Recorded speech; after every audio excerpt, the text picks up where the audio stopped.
Merhaba arkadaşlar, kanalıma hoş geldiniz değerli takipçilerim, arkadaşlarım. Nasılsınız? Umarım iyisinizdir. Ben de soran olan arkadaşlarım için cevaplayayım. Ben de sağ olun, çok iyiyim. Şimdi Instagram hesabından beni takip ediyorsanız bakın. Şöyle bir aşk çantası yaptım arkadaşlar. Şöyle bakın, içi de bu şekilde ve altıgen burslu kullandım. Burada şu an çantayı anlatmayacağım. Yalnız burada şu üstündeki kalpleri Instagram hesabından da paylaştım ama YouTube'da beni yurt dışından da izleyenler var. Onlar için çünkü çeviri yaparak paylaşıyorum. Oradan da soranlar olduğu için hem de daha detaylı dinlemek isteyen arkadaşlarım için YouTube çekimi yapmayı düşündüm. Şimdi onu çekeceğim. Bakın arkadaşlar, ben burada anlaşılsın diye iç kısmı açık renkle yaptım. Bunları yapıp ister aksesuar olarak çantalarınızın üzerlerine dikebilirsiniz. Anahtarlık olarak yapabilirsiniz. Yani her şekilde kullanabilirsiniz. Şimdi YouTube'da kalp yapım videoları var. Ben de baktım açıkçası. Böyle bir şey düşündüğümde ama yani benim istediğim şekilde kalp yok. Bir de onlar ince iplikle örüldüğü için kağıt ipten yani tahmin edersiniz ki sayıları birbirine tutmuyor arkadaşlar. Daha ip kalın olduğu için normal ince ip ya da koton iplerdeki gibi olmuyor oradaki örnekler. Denedim onları da. Yalnız benim istediğim formda ve şekilde durmadı. O yüzden ben de kendimce uyarladım arkadaşlar.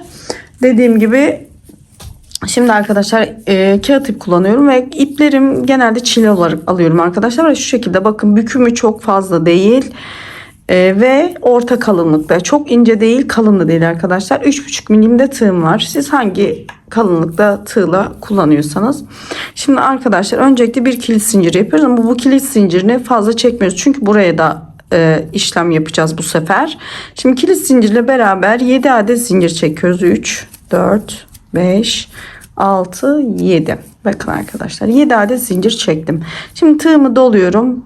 Bakın şu tığımdaki ilmekle beraber şurada aşağıda 1, 2 tane zincir atlayıp üçüncünün içine batıyorum ve 5 adet ikili trabzan, yani tığımıza doluyoruz, zincirin içine batıyoruz, ipimizi alıyoruz, 2 seferde 2 seferde tığımızdan çıkartıyoruz. Buna ikili trabzan diyoruz. Yeni başlayan arkadaşlarımız varsa bundan 5 adet bu boşluğumuzun içine yapıyoruz arkadaşlar. Bakın 1, 2, 3, 4. Bir tane daha yapıyorum. Bu arada başlangıç zincirleriniz biraz gevşek çekerseniz araya batma kolay olur. Çünkü bu 5 adet trabzanı yapınca burada bir sıkışma oluyor. Şimdi yandaki, bakın şuradaki zincirin içine bir adet daha ikili trabzan yapıyoruz. Evet, şimdi bir yanındakine de üçlü trabzan yapıyoruz. Tekrar tığımızı dolayacağız ama 3 seferde çıkacağız. Bunu da bakın 1, ikisini 1, 2 ve ikisini 1, 3. Şimdi bu noktaya 3 tane üçlü trabzan yapıyoruz. Aynı noktaya. Bakın şu uç kısmı sivrileşmeye başladı. Şimdi bir tane daha üçlü trabzan yapıyoruz aynı noktaya. 1, 2, 3. Şimdi arkadaşlar tığımızı tekrar doluyoruz. Şu yanındaki boşluğa, yani zincirimize, buraya da bir adet ikili trabzan. Aynı burada yaptığımız gibi arkadaşlar. Üçlü trabzanın hem sağına hem soluna bir adet ikili trabzan yapıyoruz.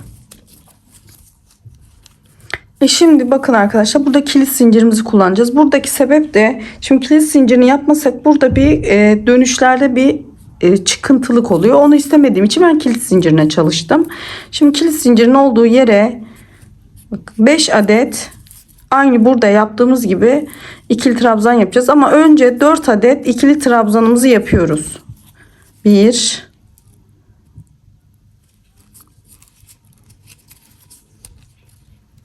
2. Şimdi bu arada buradaki ipimi de şöyle yürüteceğim ve biraz keseceğim sonra uzun kalan kısmını. Bakın şöyle altta bırakacağım. 3 ve 4. Şimdi burada 5 adet vardı. Burada da 5 adet yapacağız ama bunu şu şekilde yapacağız. Burayı toplamamız gerekiyor çünkü bu tarafa. 2 adet zincir çekiyoruz. Ve aynı, bakın bu battığımız yere batıyoruz, çıkarıyoruz ve ilmek kaydırma yöntemiyle bunu buraya bağlıyoruz. Bakın. Şimdi arkadaşlar Bunu buraya bağladık. Şuradan şunu fazlalığını keseyim. Şimdi arkadaşlar bakın burada 1, 2, 3, 4. Bakın. Şu sık iğne yaptığımız kalan bakın zincirlerden kalan kısımları görüyoruz. Şimdi bunu atlıyoruz arkadaşlar. Burada üçlü 3 adet trabzan yapmıştık ya. Onun bakın battığımız noktanın tek kanadı kalmıştı. Orayı batıyoruz. Burayı ilmek kaydırma yöntemiyle kaydırıyoruz. Şimdi burada da bir tane daha bakın ikiliye atlıyoruz. Burada 5 tane ikili trabzan yaptığımız yere geliyoruz. Buraya da tekrar batıp ilmek kaydırma yapıyoruz ve bu şekilde kalbimizi topluyoruz arkadaşlar. Bakın. Aslında ana hattıyla şeklini almış oluyor. Şimdi burada bakın ilk trabzanımıza geçiyoruz. Burada yaptığımız. Şuraya 3 adet batıyoruz. 3 adet sık iğne yapıyoruz. 1 2 3. Bakın arkadaşlar. Şimdi burada bakın ikinci trabzanın olduğu yerdeyiz. Bunun üstüne de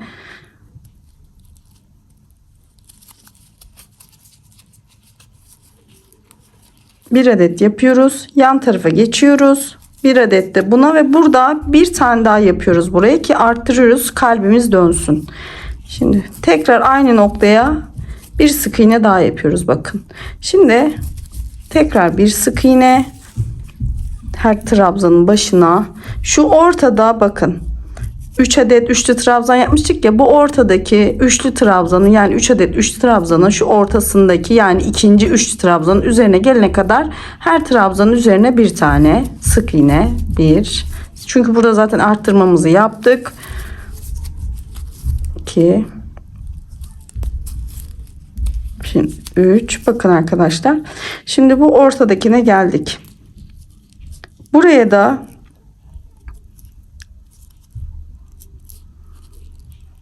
bakın ortadakine geldik. Şimdi buraya batıyoruz arkadaşlar. Bir tane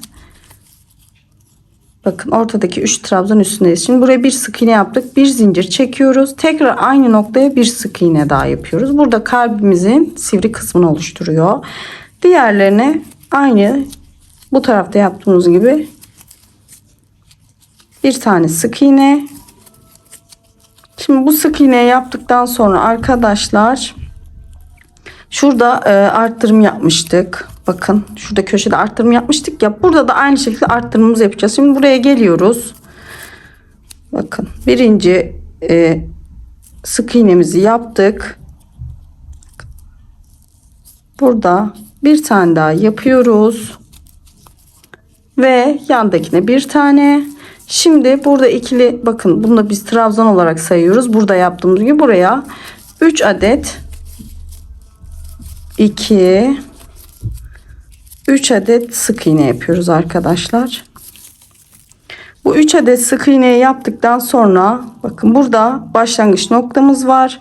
Buraya geliyoruz ve tığımızı batırıp ilmek kaydırmayla burada bu rengimizi sonlandırıyorum arkadaşlar. Ben şu şekilde çıkartıyorum. Şimdi buradan keseceğim bunu.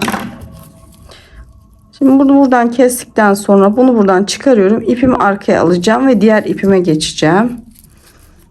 Şimdi bakın şöyle. Şimdi bunu şuradan arkadan çıkartayım. Bakın bu şekilde çıkarttım. Şimdi diğer rengime geçeceğim arkadaşlar. Evet arkadaşlar bakın şimdi ipimi arkadan çıkarttım ve kısalttım biraz. Şimdi diğer rengime geçiyorum. Şimdi ipimi bakın şurada bitiş noktamdan alıyorum. Bu arada bu arkadaki ipimi de biraz üstünden gideceğim. Şimdi şöyle sık iğneyle bu ipimi kilitliyorum arkadaşlar. Şimdi burada görünen bakın şöyle sık iğnelerin üzerine batıp şu arttırma noktamıza gelene kadar bir sık iğne yapıyoruz. Bakın şurada arttırma yapmıştık ya köşede bir tane. Oraya kadar sık iğne yapıyorum. Şimdi şunları da şöyle bir iki kez yürütüp makasla fazlalıklarını keseceğim.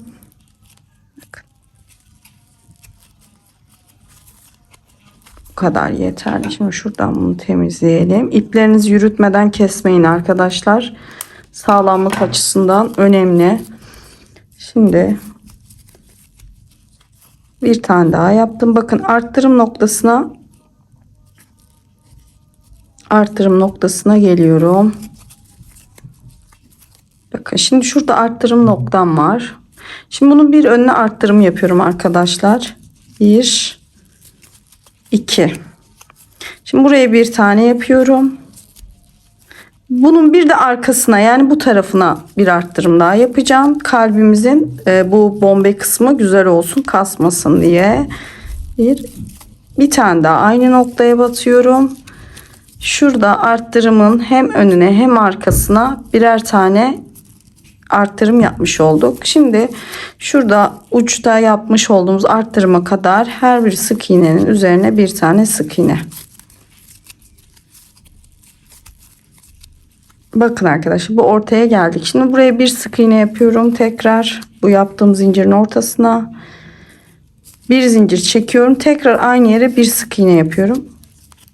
Bakın burada kalbimizin sivri yeri oluşuyor. Şimdi tekrar aynı arttırım noktamızın yanına gelene kadar birer tane, her sık iğnenin üzerine birer sık iğne yapıyorum. Bakın buraya geldim. Arttırımım burada. Şimdi bir tane daha batıyorum aynı noktaya. Yani 2 kez battım ve bir arttırım yaptım. Şimdi arttırdığım yerin ortasına bir tane. Sonra yanına tekrar buraya da bir arttırım yapıyorum. Bakın ve tekrar her bir sık iğnenin üzerine bir tane olacak şekilde sık iğnelerimi yapıyorum. En sonunda başlangıç noktamın oraya geldim. Bakın buraya da tekrar batıyorum. İlmek kaydırma yöntemiyle şu şekilde çıkacağım. Buradan keselim bunu. İpimi arkaya sıkıyorum şu arkadaşlar. Arka tarafı alıyorum. Tabii ki bunu yürüteceğim. Bakın şöyle elimle kalbimi düzeltiyorum. Tabii bunları ütüleyin arkadaşlar, tersinden. Daha muntazam dursun. Şimdi bunları da dediğim gibi buradan ben yürüteceğim. Şöyle ben güzelce temizleyeceğim. Yalnız size şöyle göstereyim. Bunları ben dediğim gibi çantalarımın üzerine diktim. Şu şekilde fazlalık kısmını keseceğim. Hatta şöyle yapalım. Dediğim gibi acele etmeyin. Ben de şimdi çekim yapıyorum diye acele ettim ama şuradan ben fazlalığını keseyim, sonra yürüteceğim onu. Şöyle bakalım. Bunların boyutları tamamen size kalmış ve ipine göre de değişiyor arkadaşlar boyutlar. Bakın mesela bunun içindeki ip biraz daha inceydi. Bu daha küçük oldu bir tık daha.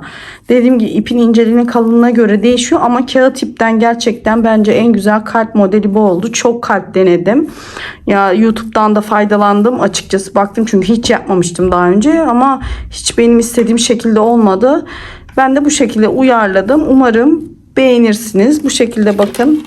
Çantalarınızın üzerine süsleme yapabilirsiniz. Ben farklı renk yaptım. Farklı renklerle de çalışabilirsiniz. Farklı iplerle de olur. Yani dediğim gibi hani makrome iple olur, değişik iplerle olur ama ben bu yöntemle buldum. Diğerleri de açıkçası bana biraz karışık geldi ama kağıt ipte bence duran en güzel kalp modeli bu oldu. Umarım beğenmişsinizdir arkadaşlar. Kanalıma ücretsiz bir şekilde abone olup yorum yaparsanız çok sevinirim.